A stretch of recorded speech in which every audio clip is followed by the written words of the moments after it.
Dans une avancée significative, les autorités maliennes ont révélé la formalisation d'un accord avec la Russie pour la création d'une raffinerie d'or à Bamako, la capitale nationale.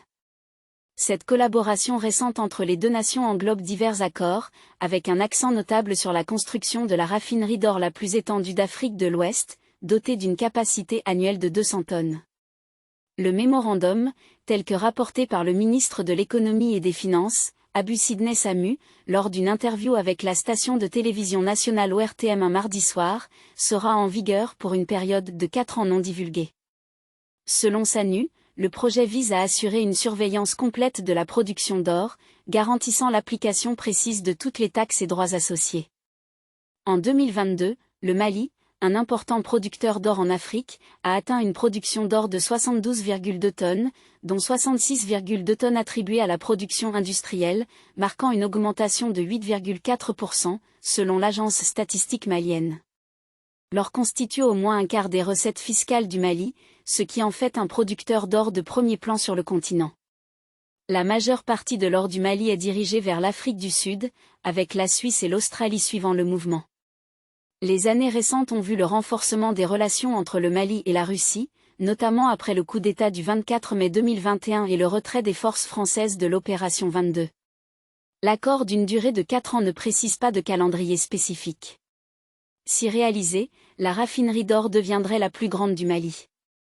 Le ministre de l'Économie et des Finances, Olusini Sanu, a souligné que l'installation permettrait un contrôle complet de la production d'or et faciliterait l'application précise de toutes les taxes et droits associés. Cet accord souligne les intérêts croissants de la Russie au Mali, un pays producteur d'or important en Afrique, notamment à mesure que l'influence occidentale dans la région diminue. Le PDG de Barrick, Mark Bristow, a exprimé son avis selon lequel la décision de l'Occident de se retirer du Mali est une erreur. Il a souligné la nécessité pour le monde occidental de montrer un grand engagement à soutenir l'établissement d'un gouvernement civil approprié en ce moment historique critique. Bristow souhaite engager des négociations concernant les récentes modifications du code minier du Mali. Il a noté que comprendre les implications du nouveau code minier, principalement formulé par des militaires, prend du temps, car ils ne sont pas économistes ou mineurs, mais principalement des colonels. Le 29 août, le président intérimaire du Mali, Assimi Goïta, a promulgué en loi un nouveau code minier. Le code révisé permet à l'État et aux investisseurs locaux d'acquérir des participations dans les projets miniers, portant le plafond à 35%, comparé au précédent 20%.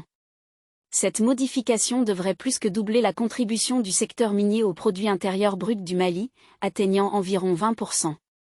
Le gouvernement affirme que ce changement aidera le Mali à combler un déficit de recettes de production. Que pensez-vous de notre vidéo?